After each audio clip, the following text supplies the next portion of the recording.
आओ घड़िया है अलख निरंजन बढ़िया। भोलेनाथ आओ घड़िया है अलख निरंजन बढ़िया। पी के गांजा भंग मस्त मलंग बैठे रही थे बुधवा के संग जेकर चरण पखर सारी दुनिया। जय हो भोलेनाथ आओ घड़िया है अलख निरंजन बढ़िया। भोलेनाथ आओ घड़िया है अलख निरंजन बढ़िया।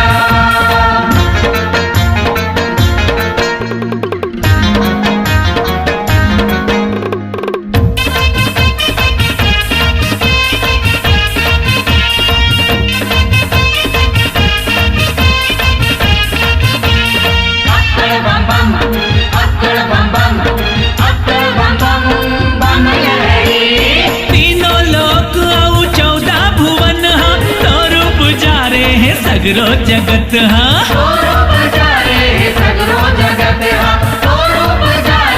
सगरो जगत हाँ ते छप्पर फाड़ के बड़ भागी है जी तोरे भगत हाँ। भागी है जी तोरे भगत हाँ, भागी है जी तोरे भगत हाँ। कि तोर चरण हो जाते मगन नहीं दानी कोनो तोरे अतन ते तो सबके राखे खबरिया।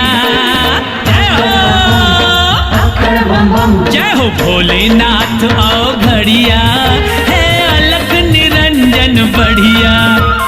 भोलेनाथ आओ घड़िया है अलख निरंजन बढ़िया।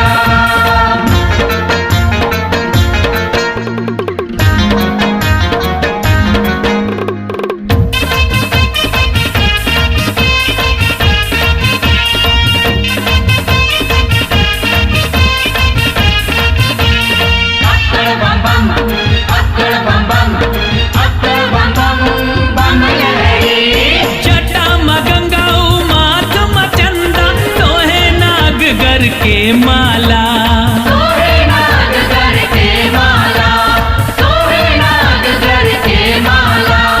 डमरूधारी है त्रिशूल वाले पहिरे बाघंबर छाला। पहिरे बाघंबर छाला, पहिरे बाघंबर छाला।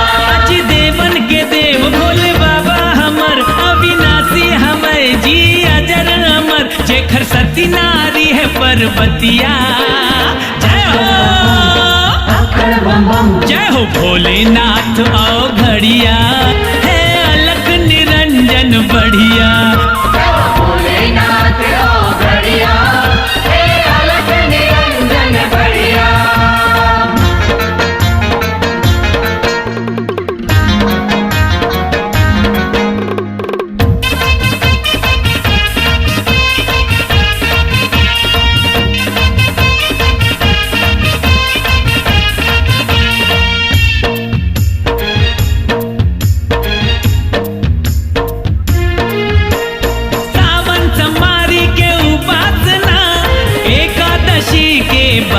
महीना एकादशी के 12 महीना, एकादशी के 12 महीना। तीरथ व्रत अकारथ है जी शिवरात्रि के पूजा बिना। शिवरात्रि के पूजा बिना, शिवरात्रि के पूजा बिना। ये तन औ मन कर दे अर्पण भोले बाबा कहते गाले भजन चढ़ावो जी फूल बेल पतिया।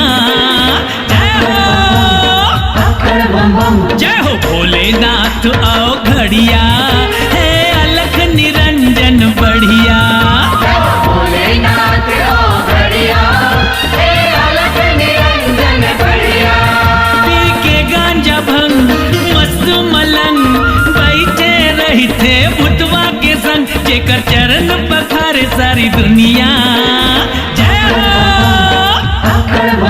जय हो भोलेनाथ आओ घड़िया है अलख निरंजन बढ़िया। भोलेनाथ आओ घड़िया है अलख निरंजन बढ़िया। जय हो भोलेनाथ आओ घड़िया